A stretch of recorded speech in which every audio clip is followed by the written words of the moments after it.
នដីអេសានវិមានកំសត់រយលៀនជូចត់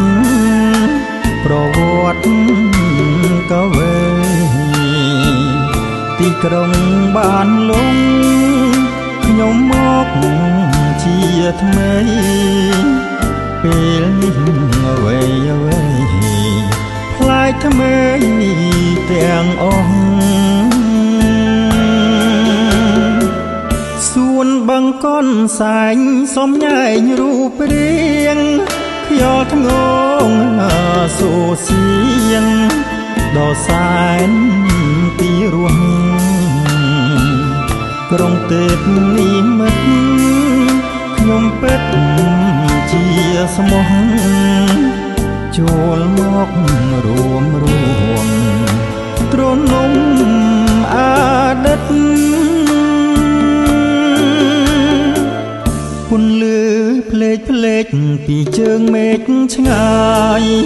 អោខ្ទមខ្ញុំអើយយើងរួមជីវិតទួងក្តៅ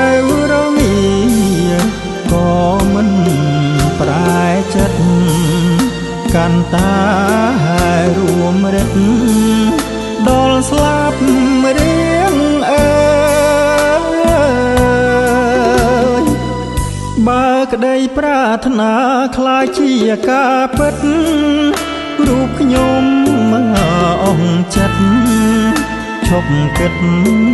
បងក្រោយរតនធារីខ្ញុំរស់សុខហើយយាយទូលជែកអើយមេត្តាចៅ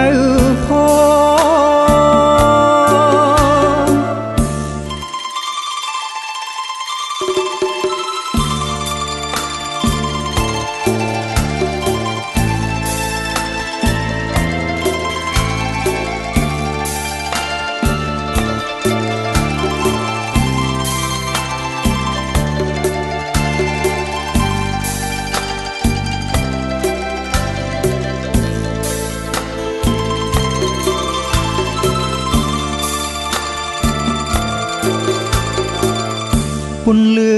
ភ្លេចពីជើងមេឃឆ្ងាយអោខ្ទមខ្ញុំអើយយើងរួមជីវិតទួងក្តៅរងា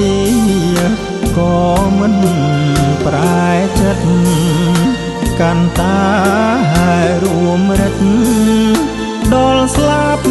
រៀងអើ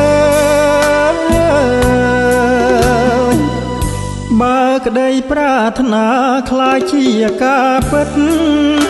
រូបខ្ញុំអស់ចិត្តឈប់គិត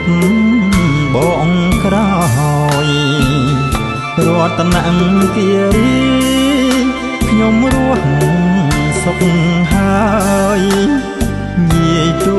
លជែកអើយមេត្តាចៅ